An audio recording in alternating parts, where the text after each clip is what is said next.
نزل به روح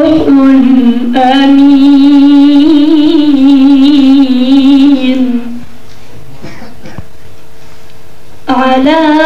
قلبك لتكون من المنذرين بلسان عربي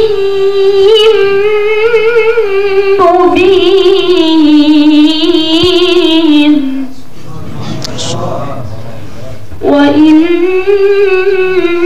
وإنه لفي زبر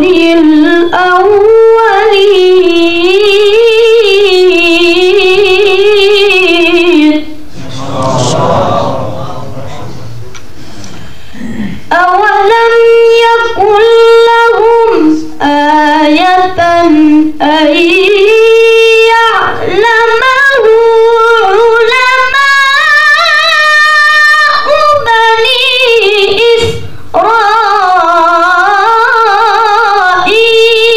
إسرائيل ولو نزلناه على بعض الأعجمين فقرأه عليهم ما كانوا به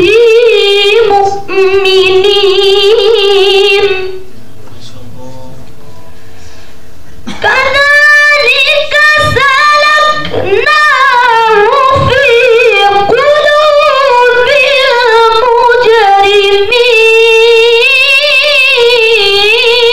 المجرمين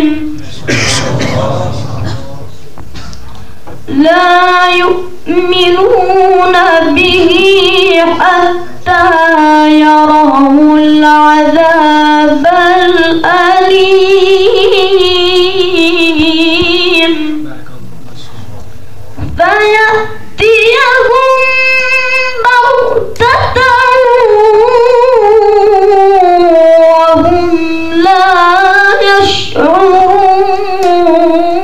يشعرون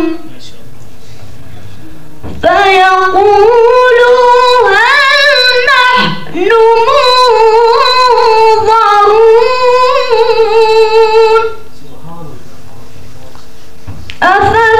أفبعذابنا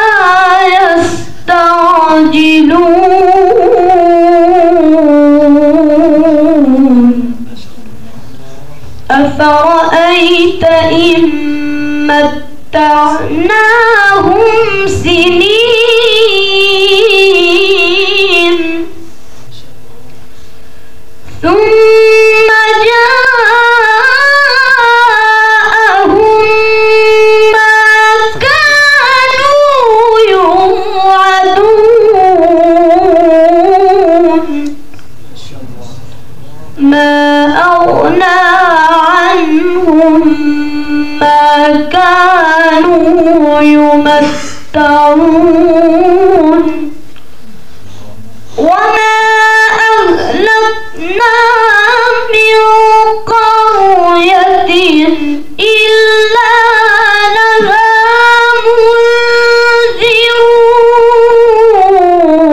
منذرون ذكرى وما كنا